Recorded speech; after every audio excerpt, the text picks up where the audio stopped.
In today's video, we will discuss about ionic bond. Ionic bond is one of the primary bonds that is actually a force of attraction between atoms to keep them together in a union, often called molecule.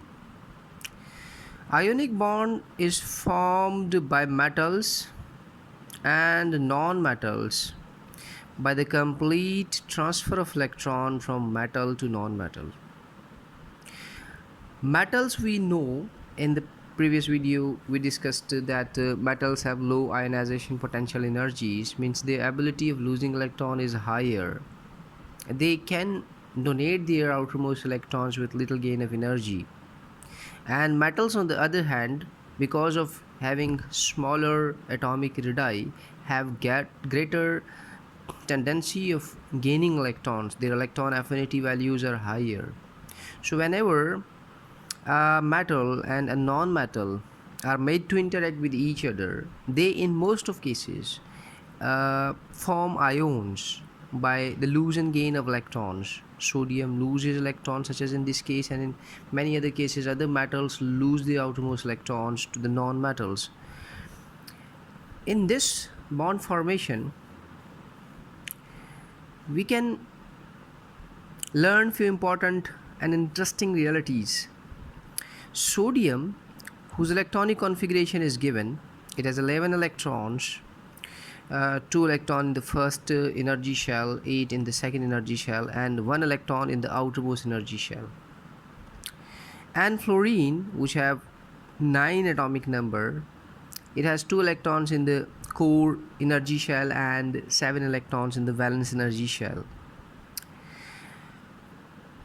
It has been learned by chemists that bond formation is due to gaining stability. Atoms form bonds in order to be stable. In their pure and uncombined states, atoms are quite unstable, except the atoms of a few interesting elements that are called as noble gases. Only the noble gases are stable and the rest of other elements are unstable. So these rest of other elements form bonds, such as in this case ionic bond, in order to gain stability.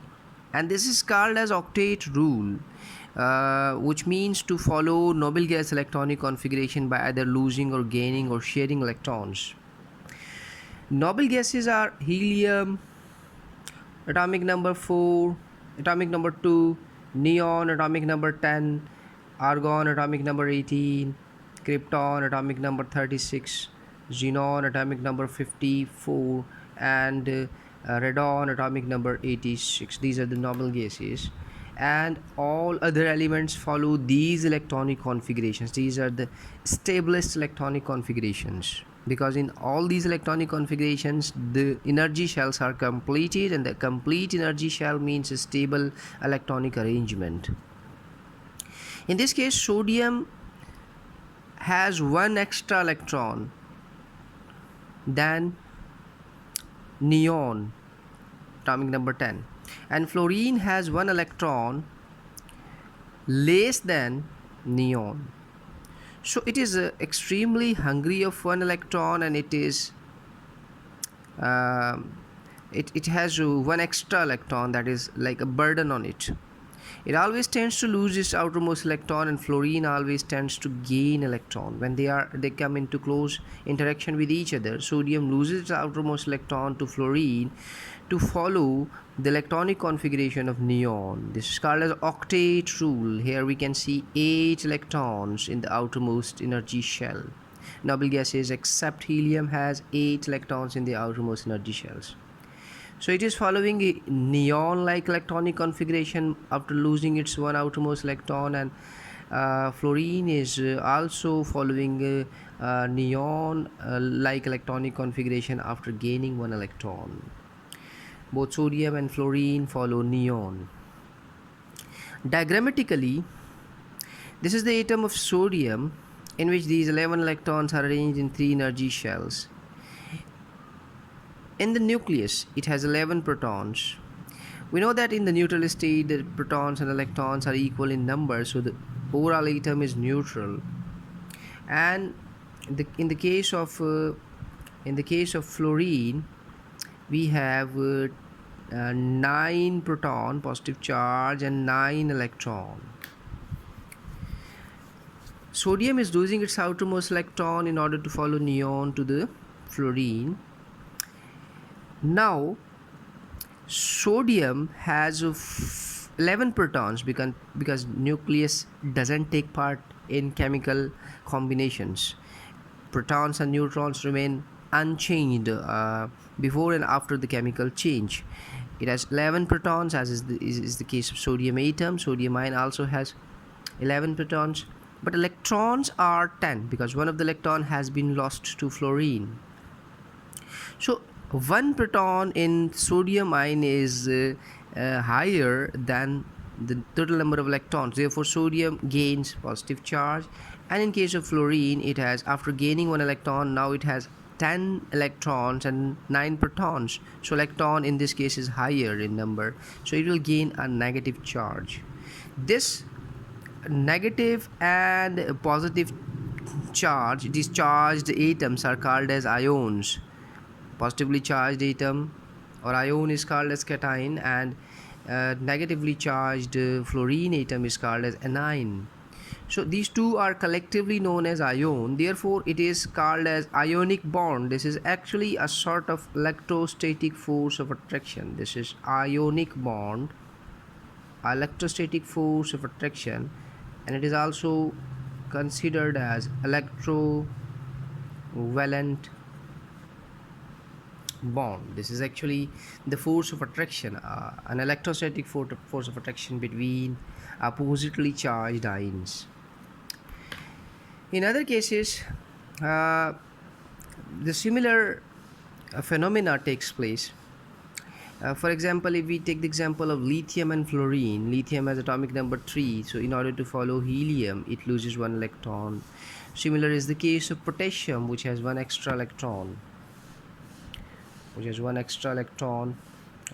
has atomic number 19, so it follows argon. Potassium follows argon. Rubidium with atomic number 37 follows krypton, and cesium with atomic number 55 follows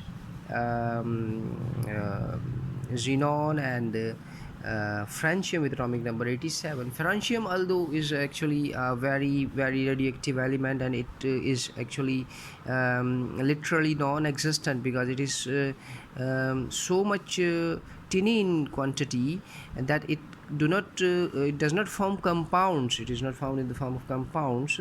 However, francium can also follow the same trend by losing its one outermost electron. With atomic number 87, it follows the electronic configuration of radon. And all the halogens, like fluorine, the downward members of fluorine family, chlorine, bromine, iodine, astatine, etc., also form similar chemical behavior. They in most of cases gain one electron and follow noble gas electronic configuration, and therefore they always prefer, in most of cases they prefer to exist in the negative one oxidation state.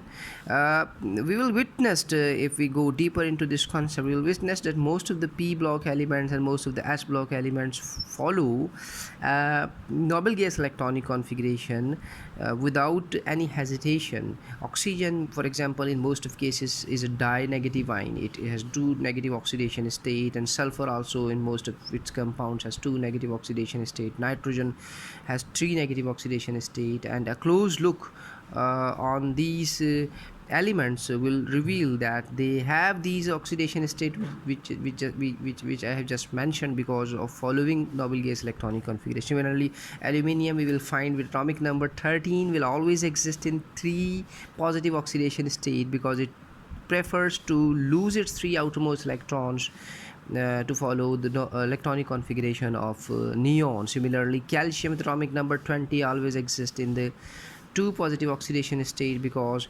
it tends to lose its two outermost electron to follow the electronic configuration of argon with atomic number 18. So ionic bond formation, which we just have learned in this lecture, is very much connected with the concept of octet rule, means to follow the noble gas electronic configuration. In our coming video, we will discuss about the properties of ionic compounds and many other concepts related to bond formation. Thank you for watching.